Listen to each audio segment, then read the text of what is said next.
Et de la théorie à la pratique, on sait tous qu'il y a de longs pas. HV, pour vous, est-ce qu'on va dessiner, est-ce qu'on voit se dessiner une ligne qui différencie énormément les loups-garous et les vampires? Est-ce que vos loups-garous ont la faim encore, ou est-ce que c'est autre chose qui les motive? Mes loups-garous, comme mes vampires d'ailleurs, sont comme moi, ils n'ont faim qu'à l'heure des repas. Et donc, bien élevés. Voilà, bien élevés, politiquement corrects la plupart du temps, parfois ça dérape un petit peu. Et ce qui les motive, c'est plus, je dirais, à ce moment-là, la fin de vérité et de paix. Parce qu'ils ont beaucoup de mal à trouver dans les enquêtes et les intrigues qui se déroulent au fil des tomes. Et alors, quand on vous dit poursuit sur cette question de fin, si c'est pas la fin qui motive vos personnages, est-ce que le moteur de leur action, ça peut être plutôt la férocité?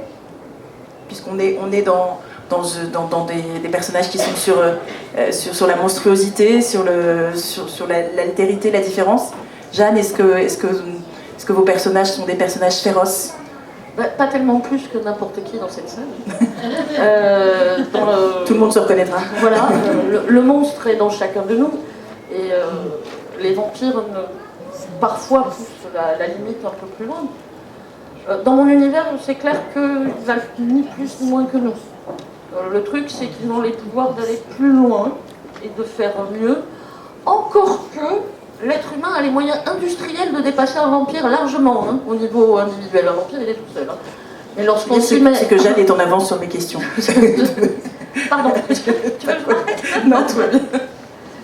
Parce que lorsqu'on a la Shoah, le génocide amérindien...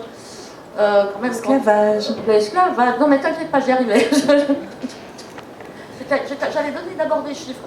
Il faut quand même savoir que lorsque les Blancs sont arrivés en Amérique du Nord, il y avait 21 millions d'Indiens. Actuellement, enfin appelés Indiens. Actuellement, les natifs, il en reste 1 million. C'est le génocide le plus discret et le plus efficace de l'histoire. Alors, ça commence à se savoir, mais ça ne gêne personne apparemment, et surtout pas les Américains.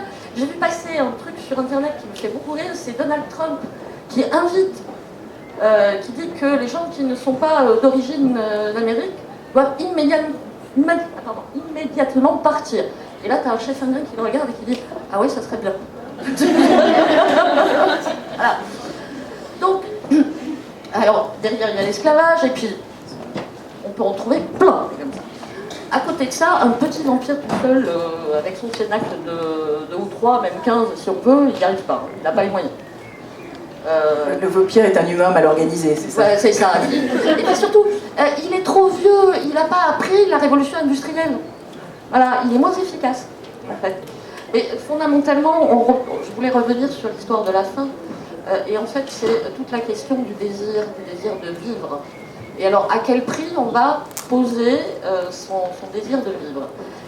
Jusqu'à quel point ce désir de vivre peut ou doit empiéter sur celui des autres? Et au fond, c'est la question que nous nous posons tous lorsque nous nous mettons en couple et que nous définissons, par exemple, le territoire avec notre conjoint. Qu'est-ce que tu as le droit de faire? Jusqu'à quel point tu as le droit de m'emmerder? Par exemple, hein? Parce qu'on part du principe que le conjoint emmerde. Hein. Forcément, parce qu'il va y avoir des désirs qui ne sont pas forcément les nôtres. C'est un autre. Tu vois, et avec tout l'amour qu'on lui porte, on n'est pas toujours dans le sacrifice, sinon on crève. Tout simplement. Donc, c'est quelle limite on va donner aux autres et à soi-même dans le pouvoir d'emmerder. Voilà. Moi, je les pousse un peu. Voilà. HV, chez vous, les héros, les personnages et Blood Riverdun sont quand même des personnages qui sont au départ principalement solitaires, et peut-être qu'au contraire, la recherche de la meute, la recherche de la présence de l'autre est plus un moteur que le fait de se retrouver tout seul et de repousser l'autre pour qu'il arrête de vous emmerder comme chez Jeanne. Tout à fait. Mes créatures ne sont pas franchement féroces, même si elles savent donner des coups de croc ou des coups de griffe quand il le faut pour se défendre, essentiellement. Mais mes personnages sont à la recherche de l'amour, de la famille, d'un foyer, de racines, pour s'implanter quelque part, pour fonder quelque chose. Et c'est un élément qu'on retrouve comme moteur, en fait, de chacun des personnages, quasiment, et de chacun des couples que l'on voit dans le tome 1, dans le tome 2 et dans le tome 3, qui est en cours d'écriture également. J'ai une petite question très précise sur vos personnages. Lucas, Léo, Logan. C'était un hasard. C'est un hasard. Le prochain ne Ok. sera pas un L. D'accord. Le premier, c'est Lucas et Marcus. Lesta et... Non? Ça ne vous a pas parlé? Ça vous a pas servi d'inspiration? Non. Voilà, c'était ma vision à moi. Mais... Non, j'adore Lesta et j'ai eu un coup de foudre pour les bouquins d'Anne Rice, mais effectivement... Il a un Marius dans sa vie, non?